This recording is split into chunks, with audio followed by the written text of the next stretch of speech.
তোহা দিয়ার মেজো কাকার মেয়ে বিহানকে মারাত্মক আকারে পছন্দ করে। ওদের মাঝে একটা অন্যরকম রিলেশনও আছে। এইদিকে তোহার মামাতো ভাই আলিফ তোহাদের বাড়িতে থেকে লেখাপড়া করছে। ছেলেটা তিয়াসের ক্লাসমেট।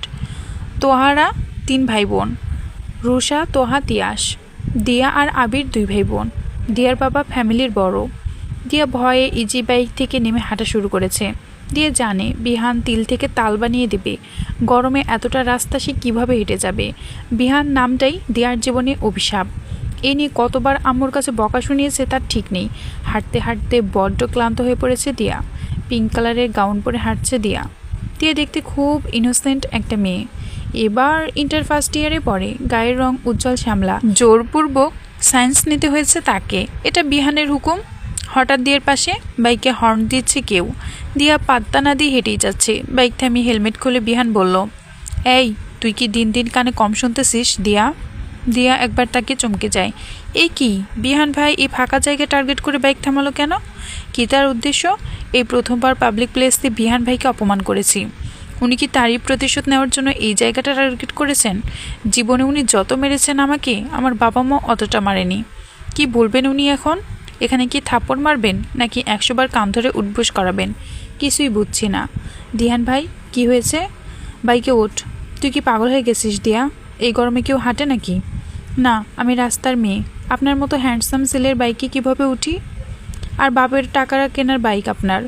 তুই হচ্ছিস একজন ম্যাম মানুষ। মানুষ তোকে কত রেসপেক্ট করে দেখছিস দিয়া? রাস্তাঘাটে কত সম্মান পাচ্ছিস। এদিকে মানুষ গ্র্যাজুয়েশন কমপ্লিট করেও তোর মতো একজন ম্যাম হতে পারছে না। শত শত অ্যাপ্লিকেশন পড়ে আছে, চেষ্টা করেও ম্যাম হওয়ার চান্স পাচ্ছে না। আচ্ছা দিয়া ম্যাম, আজ থেকে কি তোকে আপনি বলে সম্বোধন করব?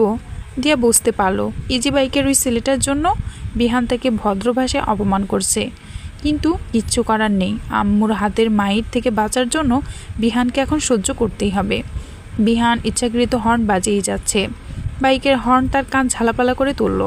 দিয়া ফিরে তাকাতেই বিহান তার হাতে থাকা স্পিডের বোতলের মুখ খুলে দিয়ে নিজে একটু খেয়ে দিয়ার হাতে ধরিয়ে দিয়ে বলল, এটা খেয়ে নে। সারাদিন স্টুডেন্টদের লেখাপড়া করিয়েছিস, অনেক ক্লান্ত তুই। দিয়া ফ্যাল করে তাকিয়ে রইল বিহানের দিকে। মুখটা মলিন হয়ে গেল। বিহান ভ্রু নাচিয়ে বলল, কী রে, কাঁদছিস কেন দিয়া? বিহান ভাই প্লিজ আম্মুকে এটা বলবে না। আম্মু আমাকে মেরেই ফেলবে। সেদিন আপনি নালিশ দিয়েছেন, আম্মু আমার ফোন কেড়ে নিয়েছে। আপনি জানেন তো আম্মু কেমন রাগি। প্লিজ বিহান ভাই, আম্মুকে বলবেন না কিছু। বিহান ফোন থেকে একটা ভিডিও প্লে করে বলল, দেখ তো তোর ইজি বাইকের পুরো হিস্ট্রি আমার ফোনে ভিডিও করা। কিভাবে হাসছিলি আর কথা বলছিলি, এটা কি দেখাবো ফুপিকে?